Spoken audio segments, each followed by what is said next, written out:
గురుగారు, ఇంటి ఆగ్నేయ మూల పెరిగితే దోషమా? దోష నివారణకై ఎటువంటి ప్రక్రియలు పాటించాలి? వాస్తుపరమైన సందేహాలలో ఈనాటి కాలంలో మనకు ఉజ్జాయింపుగా 18 రకాల సుప్రసిద్ధ వాస్తు గ్రంథాలు లభిస్తున్నాయి. మారిన విలువలను అనుసరించి వృత్తి విద్యా కోర్సులలో కూడా ఒక ప్రామాణికమైన కోర్సుగా ఈ వాస్తు శాస్త్రాన్ని ఈనాటి విశ్వవిద్యాలయాలు అందిస్తున్నాయి. వాస్తవంగా మనకు ఆనందాన్ని అందించేది వాస్తు. వీటిలో కృష్ణ వాస్తు, అలాగే దేవమయ వాస్తు ప్రధానమైనవి.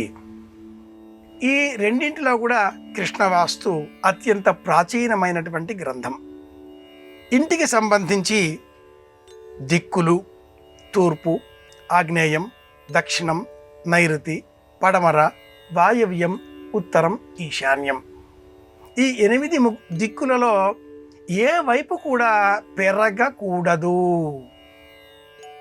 ఇల్లు చతురస్రాకారంలో ఉన్నటువంటి స్థలంలో నిర్మించుకోవాలి, లేదా దీర్ఘ చతురస్రం. అలా కాకుండా అవిమూలలుగా 5 కోణాలతో, 7 కోణాలతో, షడ్భుజి 6 కోణాలతో ఇలా గృహాలు ఉండకూడదు.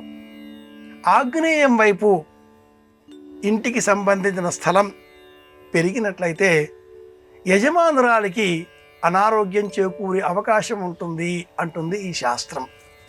అలాగే నైరుతి దిక్కు పెరిగితే యజమానికి అనారోగ్యం, వాయవ్యం పెరిగితే సంతానానికి ప్రవాసం, ఈశాన్యం పెరిగితే లాభం కానీ ఆందోళనకరం, దుఃఖభాజనం.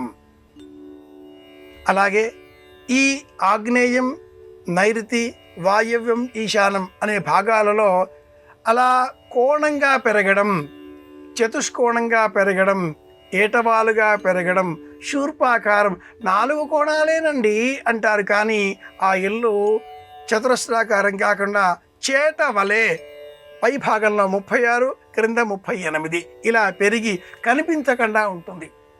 ఇవన్నీ కూడా దోషాలే. వీటిని తొలగించుకోవడం కోసం గృహ ప్రాంగణంలో మొక్కలు పెంచాలి. ఆగ్నేయంలో వేప చెట్టు, నైరుతిలో మామిడి చెట్టు, వాయవ్యంలో జామ చెట్టు, ఈశాన్యంలో మారేడు చెట్టు. ఇవి ఉన్నట్లయితే ఆ ఇంటికి సర్వ విధాలుగా భద్రత, రక్షణ.